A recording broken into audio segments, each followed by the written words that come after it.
গত ৫ অগস্ট বাংলাদেশের সরকার পতন এবং সংসদ ভেঙে দেওয়ার পর উদ্ভূত রাজনৈতিক প্রেক্ষাপটে আক্রান্ত সংখ্যালঘু সনাতনীরা এবার বাংলাদেশের সংখ্যালঘু সনাতনীদের ওপর আক্রমণের ঘটনাগুলোর তীব্র নিন্দা জানিয়েছেন ত্রিপুরা বিধানসভার অধ্যক্ষ বিশ্ববন্ধু সেন। বুধবার নিউজ নাওয়ের সঙ্গে একান্ত সাক্ষাৎকারে বাংলাদেশ ইস্যুতে বাংলাদেশে সংখ্যালঘু হিন্দুদের ওপর আক্রমণ এবং নিপীড়নের ঘটনাবলী নিয়ে অন্তর্বর্তীকালীন মোহাম্মদ ইউনূস সরকারের তীব্র সমালোচনাও করেছেন ত্রিপুরা বিধানসভার অধ্যক্ষ বিশ্ববন্ধু সেন। বাংলাদেশে যেভাবে সংখ্যালঘু সনাতন ধর্মীদের উপরে রাজনৈতিক এবং ধর্মীয় উন্মাদনার যে একটা নগণ্য রূপ আমরা দেখতে পাচ্ছি, এটা তীব্র নিন্দা জানাই। তার কারণ হচ্ছে বাংলাদেশ স্বাধীনতার সময় হিন্দু মুসলমান মিলে কিন্তু লড়াইটা শুরু করেছিল। তারপরে ক্রমান্বয়ে বাংলাদেশ থেকে এই ধর্মীয় মৌলবাদীদের কারণে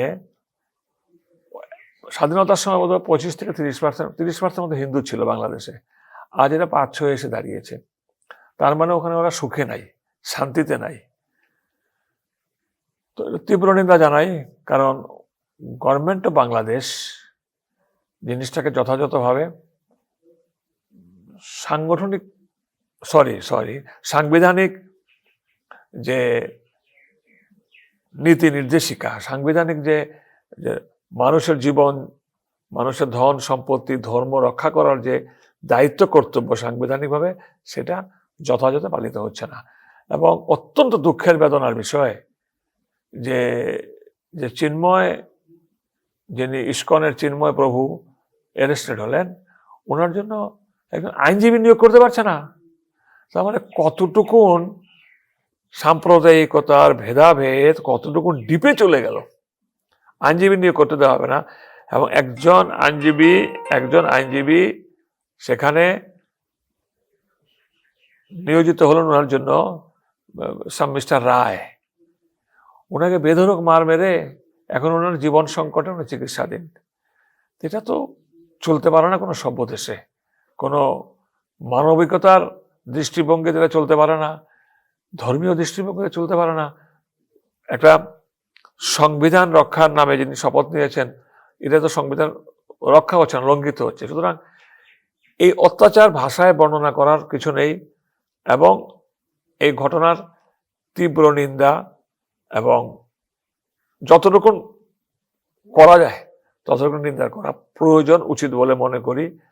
এছাড়া বাংলাদেশের সরকার ওনাদের তরফ থেকে যে মেসেজগুলো দিচ্ছেন টিভির মাধ্যমে আমরা যেটা দেখতে পাই, এবং আমাদের ভারতবর্ষ থেকে যখন ওনাদের সঙ্গে কনভারসেশন হয় আমাদের ভারতবর্ষের সাংবাদিক ভাই বোনদের সাথে, ওনারা এমনভাবে বলছেন যেন খুব প্রোটেক্টেড, ভারতের জাতীয় পতাকা মারিয়ে দেওয়া হয়েছে, এটাকে কিছু এটা নিন্দনীয় ঘটনা।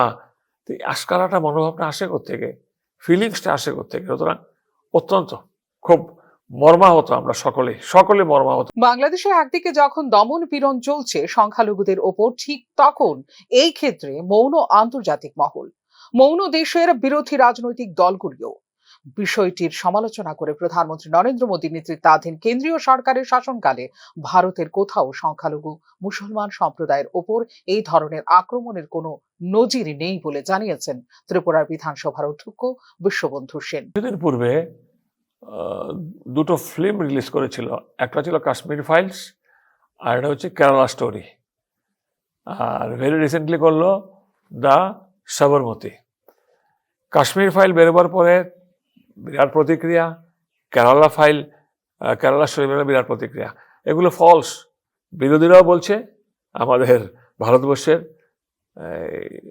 অকথিত সেকুলার বিরোধী কিংবা কথিত সেকুলার বিরোধী, কোট আনকোট, বলছে এটা সত্যের অপলাপ, এটা সঠিক না, কাশ্মীরে এগুলো হয়নি। যদিও কাশ্মীরে কোনো পণ্ডিত নেই, পণ্ডিতরা চলে এসছেন, সবাই জানে কাশ্মীরের ঘটনা ঘটেনি, কেরালা স্টোরি এগুলো সত্য না। আজকে বাংলাদেশে যা চলছে, যদি কেউ বাংলাদেশ স্টোরি কিংবা বাংলাদেশ ফাইলস নামে যদি কেউ ফিল্ম করেন, এটা 25-30 বছর পরে ওই বাংলাদেশেরই কোনো ছেলে কিংবা কোনো মেয়ে, এগুলো ফলস। ঠিক আছে কিনা?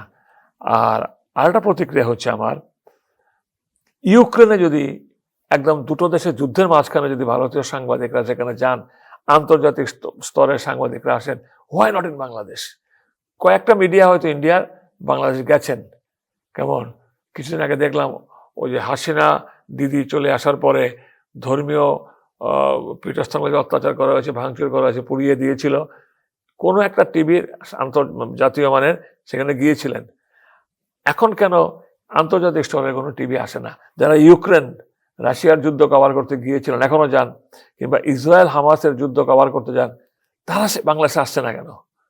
কোথায় এটা মানে ব্যাপারটা 100% ইসলাম ধর্মীয় না হলে মক্কায়, খুব সাংঘাতিক কথা বলছি, খেয়াল করেন, সারা ভারতবর্ষের মানুষ দেখবে, মক্কাতে ইন্টারন্যাশনাল যেতে পারে, 100% মুসলমান ধর্ম সুলভ না হলে ওখানে কোনো নন মুসলিম সিটিজেনশিপ পাবে না। ভ্যাটিকান সিটিতে কোনো নন খ্রিস্টান সিটিজেনশিপ পাবে না। বাট ইন্ডিয়াতে অযোধ্যাতে মুসলিম আছে, হরিদ্বারে মুসলমান আছে, আমার সোমনাথ মন্দিরের আশপাশ মুসলমান আছে, মথুরাতে মুসলমান আছে। আপনি যদি সময় পেলে নেট দেখে দেখে বলে দিতে পারতাম কত পার্সেন্ট ইসলাম মানে মুসলিম আছে। তারা কি এখানে মথুরাতে শ্রীকৃষ্ণের জন্মস্থান, সরকার ঘোষণা দিয়েছে, যে যোগীজি ঘোষণা দিয়েছে যে এখানে কোনো মুসলমান থাকতে পারবে না, এখানে শুধু শ্রীকৃষ্ণের জন্মস্থান। কাশী বিশ্বনাথ মন্দির বাবা শিবের পীঠস্থান, এখানে কোনো মুসলমান থাকতে পারবে না, এরকম কোনো ঘোষণা দিয়েছে? তাহলে 100% মানে আমাদের ভারত সরকার 100% ধর্মনিরপেক্ষ মানে বারবার প্রমাণ হচ্ছে। এই যে মোদিজি এই ঘর দিচ্ছেন, ভাতা দিচ্ছে আমাদের রাজ্যে, মোদিজি ঘর দিচ্ছেন, কিষাণ সম্মান নিধি দিচ্ছেন, এখানে কি মুসলমানরা পাচ্ছেন না? আমি লাস্ট আপনাদেরকে প্রশ্ন করি, সিপিএম কংগ্রেস এই ব্যাপারে মাম কেন, একদম চুপ কেন, নিশ্চুপ কেন? ধরি মাস না সুই পানি বিবৃতি দেন জিতেন বাবু।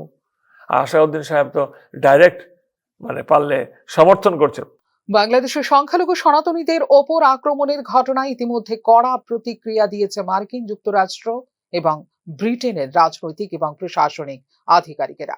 অপরদিকে বর্তমান রাজনৈতিক অস্থিরতা দেশের আভ্যন্তরীণ বিষয় বলে সংযুক্ত রাষ্ট্রে দাবি করেছে বাংলাদেশ। স্বাভাবিক কারণেই এক্ষেত্রে সতর্কভাবে পদক্ষেপ নিতে হচ্ছে ভারতকে। ফেরো রিপোর্ট, নিউজ নাও।